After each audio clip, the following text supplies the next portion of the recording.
Hello everyone, and welcome to podcast 9 3/4, a Potter podcast. I'm your host, the Half-Blood Princess. Today I'm going to discuss how Fantastic Beasts 3 makes Snape and Dumbledore's pact even more tragic. But before we get started, if you love Harry Potter as much as I do, be sure to subscribe and give this video a thumbs up. We find out more about Gellert Grindelwald and Albus Dumbledore's blood pact in Fantastic Beasts 3, which adds complexity to Professor Snape's unbreakable vow in Harry Potter and the Half-Blood Prince. Unbreakable bonds are a type of magic commonly featured in the Harry Potter universe.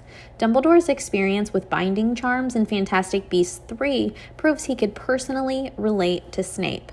In Harry Potter and the Half-Blood Prince, Severus Snape undergoes an unbreakable vow with Draco Malfoy's mother, Narcissa, where he promises to protect Draco until the boy kills Dumbledore, but will kill Dumbledore himself if he fails. Dumbledore is aware of this because he wants Snape to kill him as a way of gaining Voldemort's trust and succeeding in a double cross, and the fact that Dumbledore is already dying from the curse in the Horcrux ring. Draco is unable to kill Dumbledore, so in the last act of Harry Potter and the Half-Blood Prince, Snape does as he's been requested to, which fulfills the vow's contract.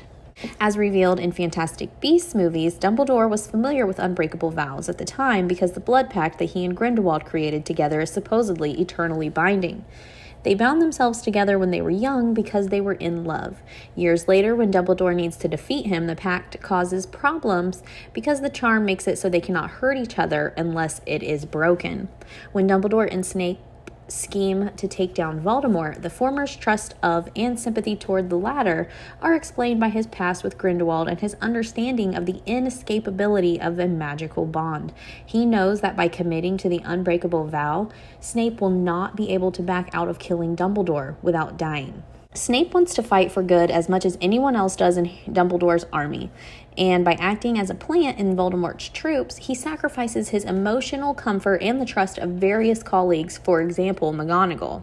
He also cannot change his mind about being the one to kill Dumbledore, which Dumbledore may have felt deeply about because of his tragic irreversibility of his own blood pact with Grindelwald.